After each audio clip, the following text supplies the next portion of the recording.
बसले होते काय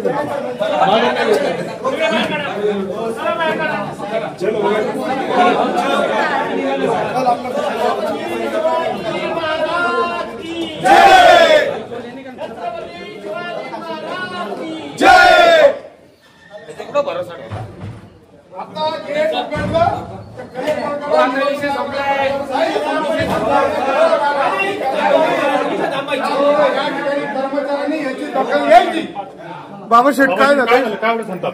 नाही वेळ संपली, गेट लागलं आणि जर काही उमेदवार जबरदस्तीने या ठिकाणी माघारीला आणले जात असतील तर याच्यावरती आमचं ऑब्जेक्शन आहे आणि या ठिकाणी सरकारी कर्मचाऱ्यांना त्याचं भुगतान करावं लागेल आणि म्हणून आम्ही सर्व शिवसेनेचे आमच्या तालुका प्रमुख पासून सगळे पदाधिकारी इथं उपस्थित आहेत.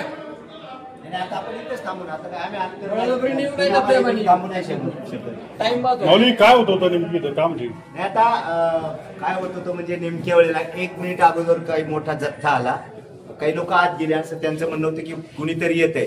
त्यामुळं कायदेशीरप्रमाणे ते घड्याळ दाखवत की 3 वाजून 2 मिनिटं होऊन गेले. बरोबर 3 वाजता माघारीची वेळ संपली.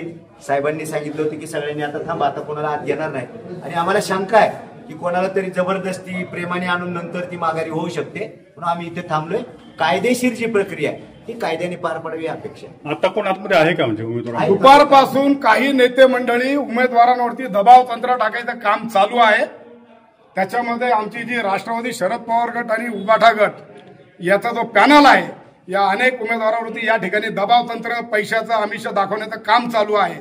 आणि म्हणून या ठिकाणी आम्ही जातीने हजर याच्यासाठी आहे का कोणताही आमचा उमेदवार आणून त्याला जबरदस्तीने या ठिकाणी माघार घ्यायला प्रेशर केलं जात आहे आणि हे होऊ नये म्हणून या ठिकाणी सर्व शिवसैनिक आम्ही सज्ज आहे. बाबा शेठ, कोणत्या आपल्या उमेदवाराला प्रेशर करण्यात येत होतं? तुम्हाला म्हटलो ना, आघाडीच्या आमच्या सगळ्या उमेदवारांवरती प्रेशर चालू आहे. कारण का की आघाडीचा पॅनल येईल अशी अपेक्षा संबंधितांना नव्हती आणि या ठिकाणी आमचे 15-16 उमेदवार आघाडीच्या माध्यमातून निवडणुकीला उभे आहेत.